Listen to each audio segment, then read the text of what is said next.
This is a breaking news for Rajya Sabha.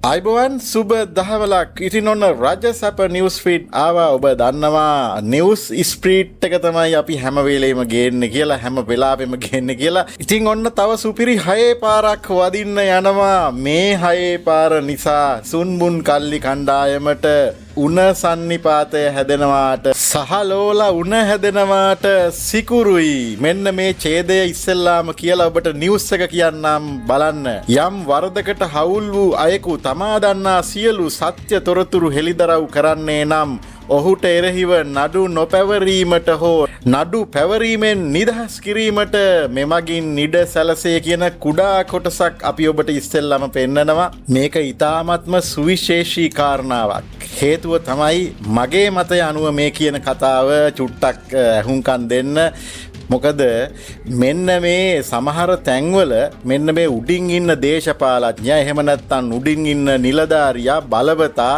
මේ ගොල්ලෝ කියන දේවල් සමහර විට පල්ලෙහා නිලධාරීන්ට කරන්න වෙච්ච අවස්ථා තියෙනවා. එතකොට ඔබ හිතන්න එවකට ඒ වැරද්දට ඒ අනුබලදීම හෝ හවුල්වීම නොකර ඉන්න බැරි වෙන්න පුළුවන් පල්ලෙහා ඉන්න සාමාන්‍ය මිනිස්සයාට හෝ ඒ කෙනාට ඒ නිලධාරියට හරි කාට හරි. එතකොට මේ මොකද ඉහළින් ඉන්න එක්කෝ ඇමති ඉහළින් ඉන්න එක්කෝ ජනාධිපති ඉහළින් ඉන්න එක්කෝ පොලිසියේ ලොක්කෙක් හරි ලොකු පොරක් හරිද ලොකු කෙනෙක්. එතකොට එයා කියලා දෙන එන එක පල්ලෙහා ඉන්න කෙනා සමහර විට කරන්න අකමැත්තෙන් වුණත් කරා වෙන්න පුළුවන්. එතකොට මෙන්න මේ තැනදී මේ ෆිල්ටර් එක වැඩ කරන්න පටන් ගත්තම අතන බේරිලා හරි තැනට පනිෂ්මන්ට් එක යනවා ට්‍රාන්ස්ෆර් වෙනවා. ඉතින් මේක මගේ මතයක් මේක නිවුස් එකේ තියෙන එක නෙවෙයි මේක පැහැදිලිව මගේ මතයක්. ඉතින් අපි මුලින් ඉඳලා නිවුස් එක බලමු. මෙන්න අල්ලසෝ දූෂණ චෝදනා සම්බන්ධයෙන් සත්‍ය තොරතුරු සහ සියලු තත්වයන් හෙළිදරව් කරන සැකකරුවන්ට එරෙහිව නඩු පැවරීමෙන් වැළකී සිටීමට හෝ චෝදනා ඉවත් කර ගැනීමට අල්ලසෝ දූෂණ චෝදනා විමර්ශන කමිෂන් සභාවේ අධ්‍යක්ෂ ජෙනරාල්වරයාට බලතල පැවරීමට යෝජනා වී තිබෙනවා. ඉතාමත්ම හොඳයි කියලා තමයි මට නම් හිතෙන්නේ මේක මගේ පෞද්ගලික මතය. 2023 අංක 9 දරන දූෂණ විරෝධී පනත සඳහා ඉදිරිපත් කර ඇති නව සංශෝධනවලට අනුව මෙම බලතල හිමිවීමට නියමිතයි කියලා කියනවා.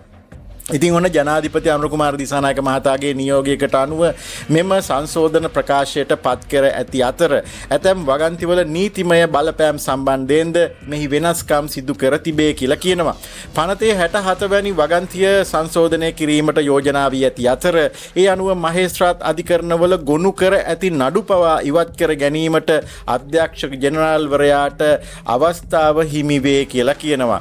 යම් වරදකට හවුල් වූ අයෙකුට තමා දන්නා සියලු සත්‍ය තොරතුරු හෙළිදරව් කරන්නේ නම් ඔහුට එරෙහිව නඩු නොපැවරීමට හෝ නඩු පැවරීමෙන් නිදහස් කිරීමට මෙමගින් ඉඩ සැලසේ.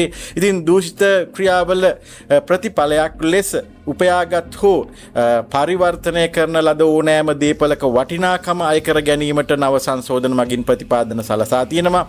යම් පුද්ගලයෙකු දූෂිත ක්‍රියාවක් හරහා ලබාගත් කිසියම් ප්‍රදානයක් පත්වීමක් ප්‍රතිලාභයක් හෝ වාසියක් වේ නම් ඔහු වරදකරු කරනු ලැබූ දින සිට එම සියලු වරප්‍රසාද නීති විරෝධී ලෙස සලකා අහෝසි කිරීමටද යෝජනා වී තිබෙනවා.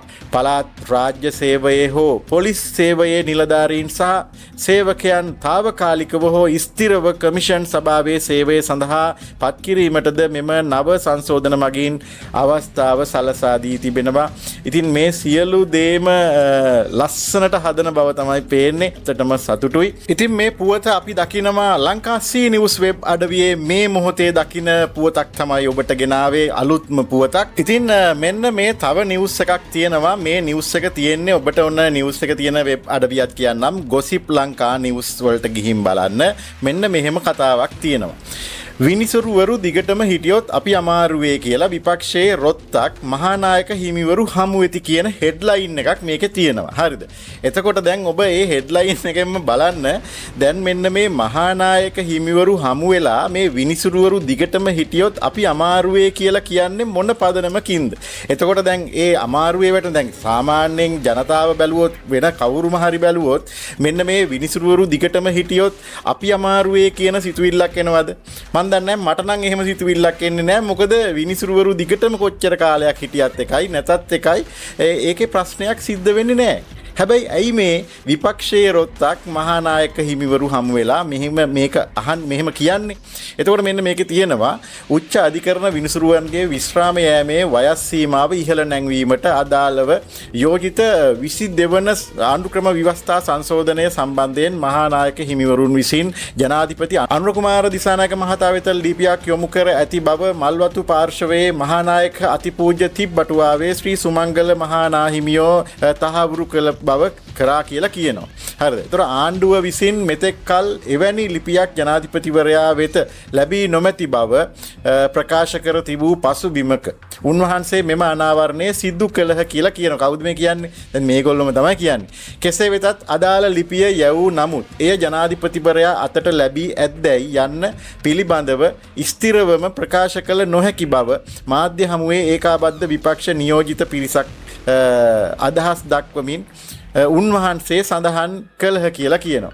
හරිද? එතකොට ආණ්ඩුව මගින් ගෙන ඒමට සූදානම් වන මෙම ආණ්ඩුක්‍රම ව්‍යවස්ථා සංශෝධන කෙටුම්පතට එරෙහිව විපක්ෂයේ දේශපාලන පක්ෂ ගෙන යන විරෝධතා ව්‍යාපාරයේ පියවරක් ලෙස ඒකාබද්ධ විපක්ෂයේ නියෝජිතයන් පිරිසක් මල්වතු සහ අස්ගිරි උභය මහා විහාරීය මහානායක හිමිවරුන් හමු වී යෝජිත සංශෝධන පිළිබඳව උන්වහන්සේලා දැනුවත් කළහ කියලා තියෙනවා. ඒතකොට මෙම යෝජිත ව්‍යවස්ථා සංශෝධන සම්බන්ධයෙන් මහජනයාගේ මතය විමසීම සඳහා ජනමත විචාරණයක් පැවැත්විය යුතු බව විපක්ෂ නියෝජිත පිරිස මෙහිදී අනාවරණය කරනවා.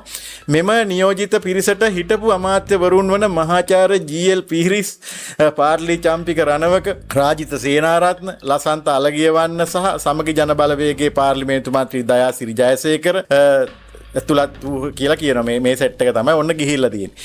දැන් මේ සෙට් එක ගිහිල්ලා මොනවා කියලාද මේ හාමුදුරුවරුන්ට මේ අපේ නායක හාමුදුරුවරුන්ගෙන් මේ ලිපියක් ලියව ගන්නෙ? එතකොට මේ දැන් අපිට තියෙන ප්‍රශ්නේ එකයි ආණ්ඩුවට කියන්නේ ජනාධිපතිවරයාට මේ ලිපියක් මොන විදිහේ මොකක් කියලාද මේක එවන්නේ? එතකොට එක්කෝ මහානායක හිමිවරු මේ නිවුස් වගේ දේවල් බලන්නේ නැතුව ඇති, රටේ වෙන දේවල් රටේ වගතුග සමහරට උන්වහන්සේලා දන්නේ නැතුව ඇති. එහෙම නැත්නම් උන්වහන්සේලා මේ හොරුන්ට මේ නඩු තියෙන අයටනේ. ඒතර මේ නඩු තියෙන අයට සපෝට් එකට, ඒ කියන්නේ නඩු තියෙන අයට පක්ෂව ලිපියක් ලියයිද ජනාධිපතිවරයාට මේ සම්බන්ධව කියලා. ඒක තමයි අපිට තියෙන ප්‍රශ්නේ. ඉතින් මෙන්න මේක දැන් මේ සාකච්ඡාවෙන් අනතුරුව මාධ්‍ය වෙත අදහස් දක්වූ හිටපු අමාත්‍ය ජී.එල්. පීරිස් චෝදනා කළේ දේශපාලන පක්ෂ නීති ක්ෂේත්‍රයේ ප්‍රජාව හෝ ආගමික නායකයන් ඇතුළු කිසිදු පාර්ශවයක් සමග සාකච්ඡා කිරීමෙන් තොරව ආණ්ඩුව ඉතා හදිස්සියෙන් මෙම සංශෝධනය ඉදිරිපත් කිරීමට ඉතින් මෙහෙමයි මේවා මේ කියන සියලු පාර්ශවයන්ගෙන් අහලා කරන්න ඕන දේවලුත් තියෙනවා. ඉතින් නොකරන්න ඕන දේවලුත් තියෙනවා. මේක සාමාන්‍ය දෙයක් නේ. ඒතර මේක බැලුවම බොහොම සාමාන්‍ය දෙයක් නේනේ. හිටපු විනිසුරුවරුන්ගෙන් තව අවුරුදු දෙකක් මේක කරලා දෙන්න කියලා ඉල්ලීමක් කරනවා. මේ කරගෙන ආපු විදියට තව අවුරුදු දෙකක්. හැබැයි විනිසුරුවරු අකමැති නම් අයින් වෙන්නත් පුළුවන්. ඒ කියන්නේ විනිසුරුවරුන්ට බල කිරීමකුත් නෙමෙයි මේක. එහෙමනේ අපි දැක්කේ මේකනේ මේ සංශෝධනයේ තියෙන්නේ. යම් විනිසුරුවරයෙකුට තව අවුරුදු දෙකක් ඉන්න පුළුවන්. එහෙම අකමැති නම් එහෙම වැඩ කරන්න බෑ කියලා ඒ නිසි කාලයෙන් එහෙම අවුරුදු දෙකක් ඉන්න නැතුව යන්නත් පුළුවන්. එතකොට දැන් මේ ඇතුලේ මෙච්චර කකියන ප්‍රශ්නයක් වෙලා තියෙන්නේ මෙන්න මේ විපක්ෂයට මේක. එතකොට දැන් මෙන්න මෙතන මේ හෙඩ්ලයින් එකම නියමෙටම ගහලා තියෙනවා මේක. හරි. විනිසුරුවරු දිගටම හිටියොත් අපි අමාරුවේ. විපක්ෂයේ රොත්තක් මහානායක හිමිවරු හමුවේ. අන්න එකයි මං අහන්නේ. මහානායක හිමිවරුන්ට මේ කතාව ගිහින් කොහොමද කියන්නේ? මොන විදියට කියලාද මේ ලිව්ව මේ ජනාධිපතිවරයා වෙත එවන්න කියලා මේ මහානායක හිමිවරුව මේකට යොදා ගන්න කියන එක තමයි අපිට තියෙන ලොකුම ප්‍රශ්නේ. මෙන්න මේ නිවුස් එක බැලුවම ඉතින් මේක ගොසිප් ලංකා නිවුස් වල තියෙන එකක්. මේ දැකලා දැන් මේ ඔබට අරගෙන ආවේ. This is a breaking news for Rajya Sabha. Rajya Sabha News Feed 1 PM.